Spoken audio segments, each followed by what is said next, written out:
रहे हैं। अनवारुल हक काकड़ को खुद पता नहीं है कि वो क्या कर रहा है, और अनवारुल हक काकड़ का अगर फिक्रमंदी होता तो फ़ौरन आर्डर कर देता कि ये लोग अगर कहीं काम भी कर रहे हैं, कहीं मसरूफ़ हैं, तो इन लोगों को मुतमईन तो करो, ताकि इन लोगों का अपना इसका मसला तो हल हो जाए, ताकि ये लोग अपने घर में पुरसुकून तो रहे कि हमारा बंदा या फलानी जगह में काम कर रहा है, या फलानी जगह में जेल में है, या मर गया है उसको दफन कर दिया है। कोई एक सिस्टम तो हुए, इनको मुतमईन तो हुए। जब एक बंदा मर जाता है तो 3 दिन तक सोग होती है, ख़त्म हो जाता है गम। लेकिन जो बंदा गुम हो जाता है, रोज़ाना उसके घर में मियत होता है, गम होता है, क्योंकि वो रोज़ाना मतलब है कि वो ढूंढते हैं कि हमारा रास्ता तकता है कि हमारा बेटा आएगा, हमारा बाप आएगा, हमारा भाई आएगा, हमारा शौहर आएगा। यानी ये तो कोई वो नहीं है ना, ये तो कानून नहीं है, तो ना इंसानियत है ना कुछ भी है। तो इसके लिए जो है ज़रूरी है कि सारे लोग, सारे जो इदारे हैं वो मिलकर कानून की तरफदारी करें। आज अभी सिर्फ जितना कुछ हो रहा है सिर्फ आर्डर का हो रहा है, कानून का नहीं हो रहा है। जो कानून का ताबेदारी करे वो आर्डर का ताबेदारी ना करे तो फिर जो है मसला बन जाएगा। और आर्डर देने वाले सिर्फ ऊपर वाले खाने में, अब ऊपर वाले खाने ज़रूरी तो नहीं है यार, रंगूटी भी तो अल्लाह के बंदे हैं कि नहीं है, अल्लाह के बंदे रंगूटियों में भी अच्छे अच्छे लोग हैं कि नहीं है, कि डायरेक्ट कोई मतलब है कि आ जाता है वो बन जाता है। और अगर वो बन भी जाता है तो कोई काम भी तो करे ना। हम तो किसी के खिलाफ कोई बात नहीं कर रहे हैं, ना किसी के हक में कर रहे हैं, हम तो सिर्फ कानून के हक में बात कर रहे हैं कि कानून की तरफ आओगे तो बचोगे, कानून की तरफ नहीं आओगे तो जैसे ही दजाल का खात्मा होगा तो सारे लोग जो गुमराह होंगे वो ख़त्म होंगे, और बाकी जो है जो दजाल से कट जाएंगे, जो दजाल को शिकस्त दे देंगे वो दजाल से बच जाएंगे। बाकी मतलब है दजाल का खात्मा तो अनकरीब है इंशाअल्लाह, ये तो नहीं सारी उम्र रहेगा। किस सियासी पार्टी का नज़रिया आपको अच्छा लगता है? असल में कुरान में अल्लाह पाक ने मुनाफिकीन को माफ़ ना करने का हुक्म दिया है, और सियासत का मायने हमने मुनाफिकीन का निकाला है। मुनाफिकीन के मायने है सियासतदान। तो हम कैसे किसी सियासतदान को पसंद करते हैं जिनको अल्लाह पसंद ना करे? हाँ, हमने एक कानून, एक दस्तूर के तहत, एक मुआहदे के, एक तरतीब के तहत इमरान खान को सपोर्ट किया था उस दौर में, इस बात के लिए किया था कि सियासतदान शायद मान जाए। लेकिन हमको इस बात का इल्म नहीं था कि सियासतदान अपने घर वालों की नहीं मानते, अपने घर वालों को तबाह करते हैं, तो वो दूसरों को क्या बचा लेंगे? सियासतदान नहीं संभाल सकता है। ये मुल्क में काम है नौजवानों का, और नौजवानों को मौका दिया जाए, ऐसा मौका दिया जाए कि सियासतदानों से हट कर हो। सियासत के बगैर इसका सिस्टम होता है, या तो मतलब ये कि ये सियासतदान बात मान जाए, जनरल डायलॉग का इनेकाद हो जाए, इसमें या तो 3 तबकाती सिस्टम बनेगा, मुल्क भी एक सिर्फ पाकिस्तान की बात नहीं है, ये सारी दुनिया की बात है, क्योंकि सारी दुनिया में यही सिस्टम है। यहाँ जो शख्स रह रहा है वो दुनिया भर में रह रहा है। यहाँ अगर कोई रहता है, इंडिया में भी है, अभी देखो मौलाना फजल रहमान साहब कौन सी जगह से है, इंडिया से है कि नहीं है? देवबंद इंडिया में है कि नहीं है? अनवारुल हक किधर से है, वो इंडिया से है कि नहीं है? बरेलवी इंडिया में है कि नहीं है? इस तरीके से मतलब ये है कि जो भी लोग हैं, कोई अमेरिका से है, कोई बरतानिया से है, कोई फ्रांस से है, दुनिया के हर मुल्क से इनके ताल्लुकात हैं, हम साबित कर देते हैं। हर फिरके के ताल्लुकात है, तो ताल्लुकात देखो जिस तरीके से ताल्लुकात है, इस ताल्लुकात का हमें तो पता हो कि हमारे मुल्क में हमें तो उनसे नुकसान ना हो। हम अपने आप की सेफ्टी चाहते हैं ताकि इनकी जुमातों से हमें कोई नुकसान ना हो, या हमारी तरफ से इन लोगों को कोई नुकसान ना हो, हम इनको तहफ़्फ़ुज़ दे सकें, हमको तहफ़्फ़ुज़। एक को भी इमदाद नहीं देता है। अव्वल तो है कि अमेरिका इमदाद नहीं कर सकता है किसी का। दूसरी बात यह कि अगर अमेरिका इमदाद करता है तो सिर्फ और सिर्फ इतना इमदाद फिलहाल करे कि एक कानून का सिस्टम राइज करे, यानी बताए उसके पास अगर कोई कानून अमेरिका के पास है तो हम अमेरिका को मान लेते हैं। हम देखो ना अमेरिका की, हमने ना अमेरिका की मुखालिफत करनी है ना किसी शख्सियत की, हमने सिर्फ निज़ाम की मुखालिफत करनी है। निज़ाम झूठा निज़ाम है, और झूठा निज़ाम जो होता है वो किसी को तहफ़्फ़ुज़ फराहम नहीं कर सकता। हम तो ये नहीं कह रहे हैं कि अमेरिका हमारे अंदर मुदाखलत ना करे, हम ये कह रहे हैं कि अमेरिका अगर मुदाखलत करे तो एक दस्तूर के तहत करे।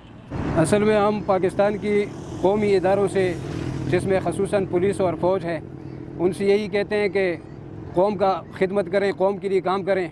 और कौम के लिए काम करने का मकसद ये नहीं है कि जो लोग 50 सालों से मुल्क को तबाह कर रहे हैं, गुमराह किया हुआ है, लोगों को हर किस्म की उलझनों में उलझाया हुआ है, फंसाया हुआ है, और इनके पास कोई रास्ता नहीं है निकलने का और न निकालने देते हैं, उन लोगों की तसल्लुत बरकरार रखने की बजाय एक जनरल डायलॉग का इनेकाद करें। और वो जनरल डायलॉग आम आदमी के कहने पर बुलाएंगे तो किस तरह बुलाएंगे? पाकिस्तान के अंदर जितनी भी जुमातें बनाई हुई हैं, सिर्फ एक नज़रिए में यानी कि आइन में कम अज़ कम 180 जुमातें हैं, जिनमें हर एक का नज़रिया भी अलग है, सोच भी अलग है, बातें भी अलग है। और इन सब को एक बात में लाने के लिए जो है लाजिम है कि बात कानून की मानी जाए। और कानून एक जुमात के पास भी इस वक्त मौजूद नहीं है। और जो भी देखो वोटिंग के लिए क्या क्या हरबे नहीं इस्तेमाल करते हैं। यहाँ तक बोलते हैं, कोई बोलता है हम शरीयत लाएंगे, कोई बोलता है कि हम मतलब इस्लाम लाएंगे। शरीयत कहाँ से लाओगे? किस चीज़ का शरीयत लाओगे? आया तुम शरीयत के मुताबिक हो जो तुम शरीयत लाओगे? क्या तुम इस्लाम के मुताबिक हो जो तुम इस्लाम लाओगे? इस्लाम तो किसी वोट का मुख्ताज नहीं है कि किसी का वोट का मुख्ताज हो इस्लाम का कोई जुमात। इस तरीके से लोग बोलते हैं कि हम तुमको 30 लाख 50 लाख घर बना के देंगे। घर किस चीज़ से बना के दोगे? क्या मुसलमान नहीं है उसमें? तुम्हारे पास जितने भी सियासतदानों के पास है, जिसके पास भी है, किस चीज़ का माल है? सारा सूद का माल है और लोगों का लूटा हुआ माल है, हर शख्स का लूटा हुआ माल है। कोई चीज़ सियासतदानों ने नहीं बनाई है, ना एटम बम बनाया है, ना कोई और चीज़ बनाया है। एटम बम फौज ने बनाया हुआ है और कौम के पैसों से बनाया हुआ है, किसी और के पैसों से नहीं बनाया हुआ है। और एक मुल्क भी कौम ने बनाया हुआ है, कौम ने बनाया हुआ है, किसी फौज ने या किसी इदारे ने नहीं बनाया हुआ है। इदारे बाद में बने, पहले मुल्क बना। तो जिस कानून से लोग तंग थे, लोग वोट नहीं और टैक्स नहीं देना चाहते थे, वही टैक्स तुम हम पर लागू कर रहे हो। और टैक्स के बगैर तेरे पास कोई मुतबादिल ज़रिया नहीं है और न किसी मुतबादिल ज़रिए वाले को तुम रास्ता देते हो। यानी मतलब ये कि एक ऐसा चीज़ होता है कि तुम कौम को कोई चीज़ दे दो, तुम तो सिर्फ कौम से ले रहे हो। और पुलिस फौज जितना भी यानी जो कुछ भी कर रही है, यानी उनका खून का कतरा कतरा कौम का यानी कर्जदार है, क्योंकि कौम पैसे देती है तो वो नौकरी करते हैं। अगर कौम पैसे न दे तो वो नौकरी किस चीज़ से करेंगे, कहाँ से पैसे लाएंगे। तो इसीलिए इनको कौम का तरफदारी करना चाहिए और कौम की तरफदारी के लिए आम आदमी की बातों को ज़ाया न किया जाए। और चाहिए बिलखसूस हम सिपहसालार को यही कहना चाहते हैं कि बात मान लो कानून की। अमेरिका भी राज़ी है, अमेरिका वाले भी यही कहते हैं कि हम जमहूरियत की तसलसल को चाहते हैं। अगर जमहूरियत की तसलसल को चाहते हो तो जमहूरियत में ये उसूल नहीं है कि एक तंजीम लग जाए। यानी मतलब ये कि एक जगह में 50,000 लोग हैं, एक में 49,000 लोग हैं, 49,000 लोगों का एक मंशूर है और 50,000 का दूसरा मंशूर। अगर 49,000 वाली जीत जाए तो क्या 50,000 लोगों पर ये अपना कानून मनवा सकता है? तो इस तरीके से मतलब ये कि मुखालिफ तरीके हैं, मुखालिफ तंजीमें हैं, तो ये हर किसी को उसका अपना हक उसके दायरे में दिया जाए। हम किसी के साथ ये नहीं बोलते हैं कि किसी को किसी के साथ बराबर करो। जिसका जो सिस्टम है उसको उस सिस्टम में रखो, उन सिस्टम में वो लोग बराबर ही रहेंगे इंशाअल्लाह। यानी जो लोग जो अपना मुतालबा रखते हैं, एक मुतालबा होता है, एक जायज़ हक होता है। और जैसे कि ये लोग आए हुए हैं इधर और उनके अपने लोग गुम हो गए हैं, अब ये गुमशुदा लोग किससे मांगेंगे? अब ये गुमशुदा लोगों के ऊपर अगर पुलिस वाले कुछ करते हैं तो किसके ऑर्डर पर करते हैं? खुद अपनी तरफ से तो नहीं करते हैं, ये भी तो किसी के ऑर्डर पर करते हैं। तो इसीलिए हम बोल रहे हैं कि बाला खाने से अगर सिस्टम सही नहीं होगा तो नीचे से सही नहीं होगा, क्योंकि इधर जो है सिस्टम बाला खाने से है। जैसे कि सूरज आता है तो ऊपर से रोशनी देता है, अगर ऊपर छत हो या बादल हो तो रोशनी तो नहीं पहुँचती है।